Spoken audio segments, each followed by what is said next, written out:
Is it some like 5-head giga brain strat that my puny little brain doesn't understand? Like, what was the logic behind that? I don't want to speak too much on the swap. They're rookies, and so they're making rookie mistakes. And I think for me, it's like been a pretty enjoyable experience, to be honest. I'm joined by Golden Glue, aka Vault Boy, also aka the Swole Bro. Golden Glue, do any of your teammates know the lore behind Swole Bro or Vault Boy? I don't think they do. I think they're all pretty new. Like they're the youngest roster in the league. I think they have no idea of any of the lore. And maybe it's better that way. I'm not sure. All right, talk to me about the series. Game one, you swap away from Smolder, give him a completely free lane. Is it some like 5-head giga brain strat that my puny little brain doesn't understand? Like, what was the logic behind that? I don't want to speak too much on the swap because of like strategical reasons, but I mean, I think when I looked at that game, some of the biggest problems was like we gave Smolder like 2 free kills in the lane phase in the swap, which I feel like accelerated the Smolder a lot. It did give Smolder an easier lane phase, but typically the advantage your Camille can get from your top side can be even more advantageous. But yeah, it did feel kind of bad. I will say that like even though Smolder did get a free game or like earlier lane, like they kind of couldn't do anything mid game, even with Smolder's strong. And you could see like the enemy team, they changed their draft because they thought it was not advantageous. And they banned the Senna away. But I do think we could have definitely not gave Smolder the free kills to accelerate it, and we probably could have got more on the other side as well. Okay, that's fair. Especially that first kill. I think it was on the Scion. Felt like it was very avoidable. Game two, they picked Morg jungle. Did you expect that at all, or was that kind of surprising? We did say that they might pick it. I don't think. I think it was a good pick from their draft perspective, but from watching the gameplay, it looked like he probably hasn't practiced it that much. So, I do think it was a good pick from them, but it wasn't really. I would say like I don't feel like it had the value that they hoped it would bring. All right, I don't know if you saw, but in the post game interview, he did say like he hadn't played in forever, and he was just like, Yeah, I mean that makes sense. That tracks because all the spell shields were missing, so like it wasn't really a problem in that sense. Yeah, I think there was one that was like super crucial where it was like an Ash arrow that hit, and then he put the shield afterwards, and it was like already too late. But yeah, Yeah. It seems like the meta in North America is different than the rest of the world. Obviously, we're on the live patch. The second split, we're on the live patch. It's not too different, but we do see picks that maybe we don't see in other places.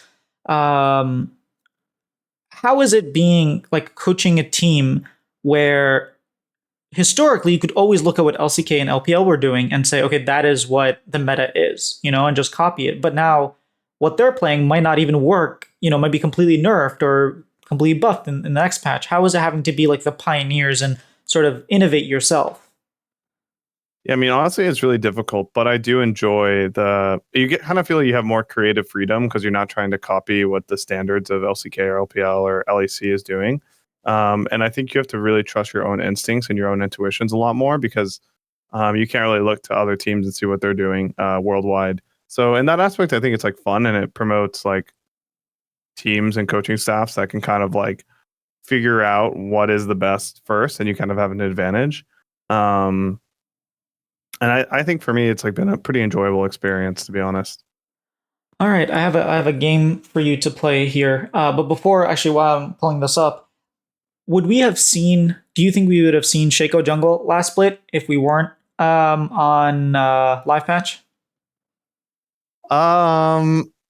I don't know. I think probably because they didn't like change Shaco or anything. It's not like they buffed or nerfed it. It was kind of just like a pocket pick.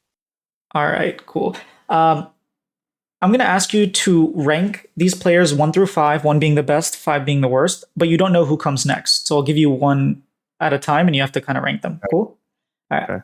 These are random.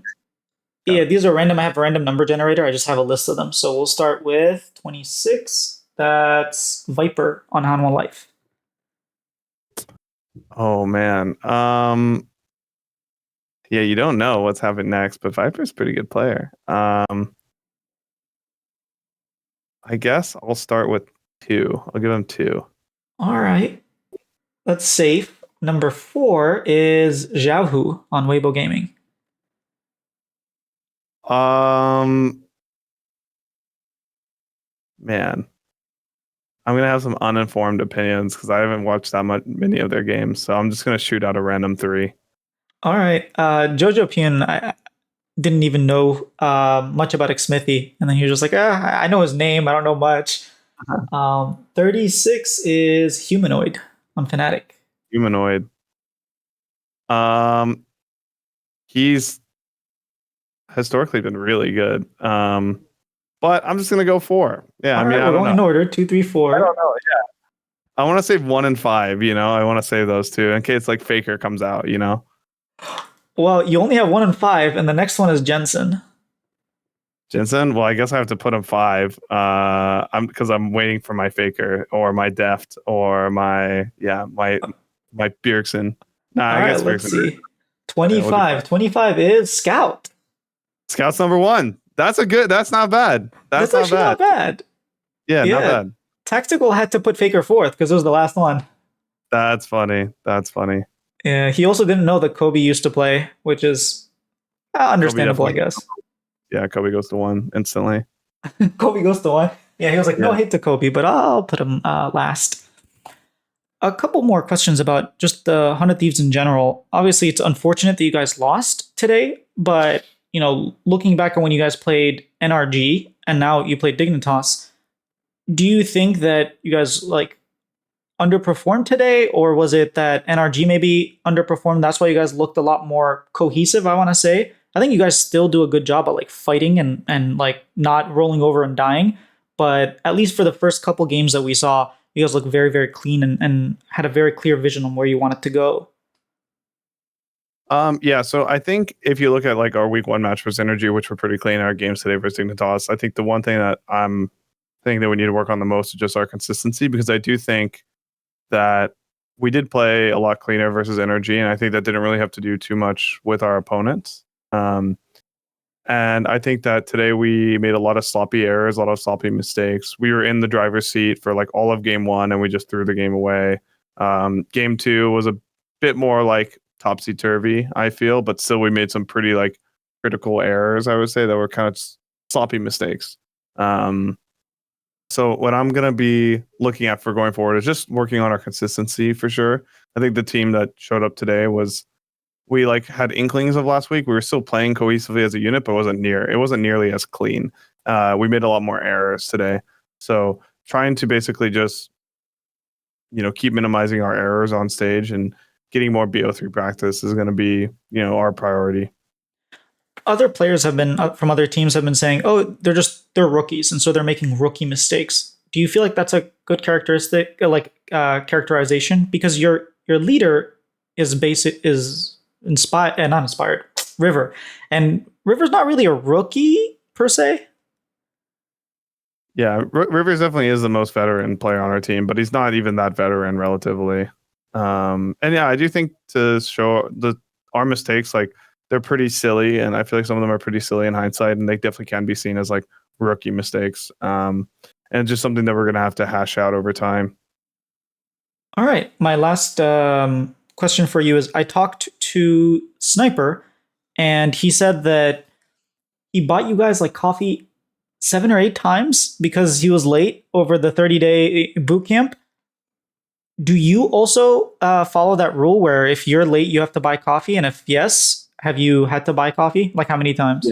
Yes. Everyone follows the rule. Anyone's late, they buy coffee. I bought the coffee. I bought the team coffee since we've got back maybe once this split. I think once. Yeah, not near as much as Sniper. Sniper gives the most. He's giving back. He's giving back to the team. All right, awesome. Thank you so much for the interview. I know it was a tough loss, but hopefully, you guys. Who do you guys play next week? We play Team Liquid, so big match. Hopefully, you guys 2-0 them. Yes, Not the biggest Team Liquid I fan. want 2-1. I want more games. All right, fair enough. 2-1. Let's go.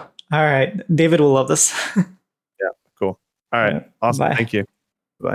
That was a fun interview. I was glad I was able to like remind him of certain things that we used to meme about in the community when he was still a player, especially the Swole Bro. Like I was at the other end of the Swole Bro where he subbed in and beat TSM like 5 games. It was not fun, but it is what it is. Him and Svenskeren got their well, at least Svenskeren got his revenge on TSM for kicking him and had an MVP season, yada yada. Anyways, if you enjoyed the interview, well, I have one more interview that's supposed to come out today, and then yeah, Thursday and Friday is LCS. Don't forget that. We'll have interviews as usual, and then we'll see what we're gonna do for the 3 week break. There's a couple content ideas I'm thinking of doing. I also will be taking that time to really look at the analytics of the videos and see like retention for 2 specific things. The intros, which already just, I haven't done that many, but so far they've really improved retention, like 20%, which is a lot. And then also the little segment that I do where I ask them to like rank players. That's something I'm interested in, like seeing, do people just like skip it or do people click away? Like what is the sort of vibe for it? If it's something where it's like, maybe it dips a little bit, I might do it a little bit less. If it's something where like, people are enjoying it, I'll keep doing it. And if it's something where people really dislike it, I probably might just stop doing it. So those are the insights that I'm trying to like take into consideration. I'm also thinking of like after the break comes back, how to improve my stuff. So if you have any ideas, shoot them at me. I'm still in the ideation process. This stuff takes time, but I hope to keep improving and give you guys better products every single time.